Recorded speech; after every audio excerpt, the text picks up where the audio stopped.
Hello, Serge here for the Backyard Driving Range. Today we don't have a letter or a question coming in. I'm just going to talk about perfect posture. As you know, perfect posture is important. One of my main Sergisms is the setup determines the motion, and the key to perfect posture is it puts the body in an athletically ready position with fully engaged muscles to make a very athletic movement, controlled, with the motion, the levelness of the whole swing, and hit good solid golf shots. Now, most of the time we're always talking about and referring to full swings when we talk about that. But I want to talk today about perfect posture as a setup is a major requirement, is the requirement, just like the long swing, for your short game. And I think a lot of times we can get a little careless or sloppy with it on the short game, because we're only talking about hitting some, and I'm talking here pitches and chips, all right? Because if we're back there hitting 50-yard pitch shots and stuff like that, we're still, I think, pretty much engaged into a regular posture. But I'm talking now when we get really close to the green, 10 to 15 yards short, all the way up to right around the fringe and everything else, when we're going to be hitting with maybe 7-iron chip shots, 7, 6-iron, 8-iron, whatever chip we're chipping with. When that chip shot being the shot that the ball is very low in the air, travels the least amount we can, and hits the green and runs out like a putt. All right, as compared to a pitch, which will have more height, farther in the air, it'll hit and it'll still run out depending on what we want. And then ultimately there's the flop shot, which goes straight up, and we want to come down and land boom, boom, and stop like a brick dropping. Okay, so but in mostly all the short game, in all the short shots, we still need to be in that perfectly athletically ready, perfect posture, as I sometimes call it. And that's where we get in here, and we get in that athletically ready position. Quarterback or the tennis player waiting for the quarterback getting ready to snap. The tennis player waiting for the serve. All right, the baseball player out in the field. The shoulders and knees go down together at the same time, and the accordion effect, as I call it, and squeezes the hips out. All right, and then you get that little curvature at the base of your spine. But I think a lot of times when we get into hitting chip shots with a 7-iron around the green, and we want to get our weight a little bit forward and everything else, and because we want the ball to go low, it's so easy to get in here and end up just all knee bend, and it just sucks the hips down, and if the knees go down too much and it sucks the hips down there, guess what? The upper body goes back, and that's going to change it's going to change your path. It's going to change the plane and the arc at which you're going to swing at, and it's going to change the rotation of your arms. All right, and how do I know all this? Because I fight this with myself too. Never mind the fact that I see it and I know what happens, and I know how posture affects all these things about the swing and your arms. Then, for our arms to come straight back in the catcher's mitt, toe up and up the tree, we have to have the spine at a proper angle where the arms are hanging down so it can swing up. Because remember, we go in the catcher's mitt and up the tree. And we do that on both sides, in the catcher's mitt and up the tree, in the forward mitt and up the tree. Well, even with little chip shots and pitch shots, we have to do the same thing. And if your body gets too vertical up like this, the club starts going, the arms don't rotate properly. It's going to be almost impossible to rotate it naturally into the catcher's mitt, toe up, which is going to bring it back to squared impact, toe up to squared impact, and then toe up going forward. So we're hitting it with the club getting back to square.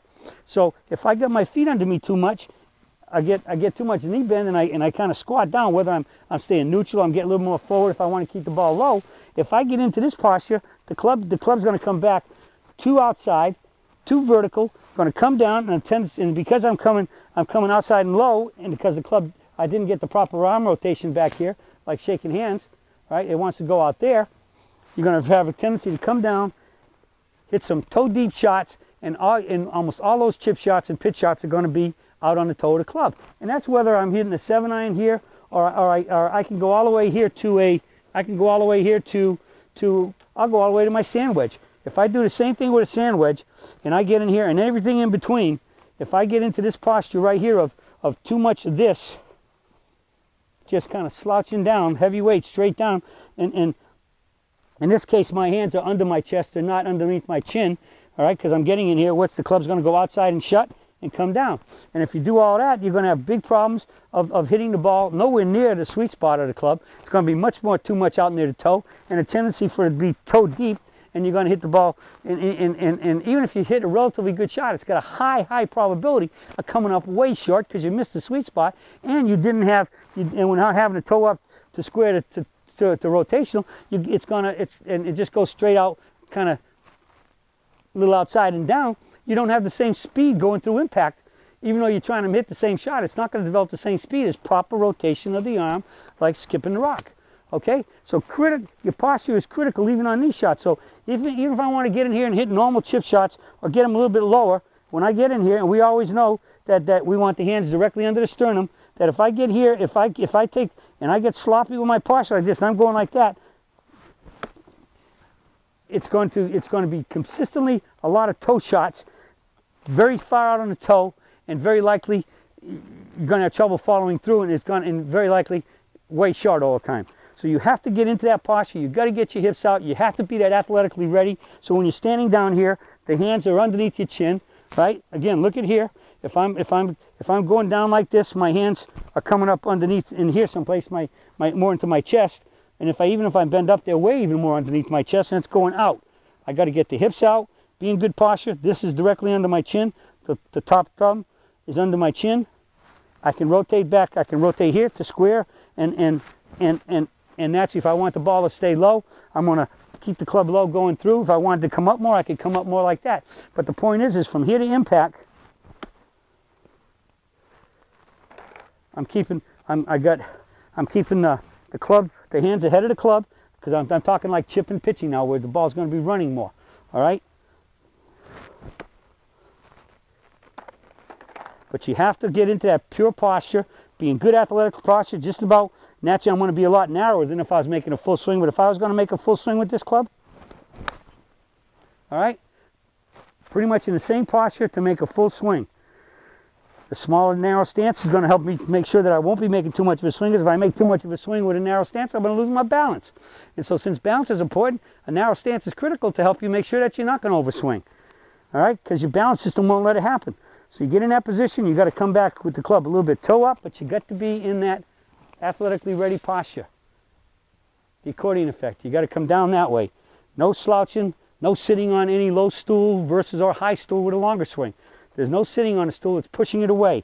Being in an athletically ready position, back and through, and you'll see the difference, you'll feel the difference, you'll be hitting the ball in the sweet spot. Okay? So posture is for every shot. Even better posture works for putting too, because if you get slouchy like this and you're under, your arms can't pendulate as good as they could in perfect posture for putting. All right, so perfect posture is for all golf shots.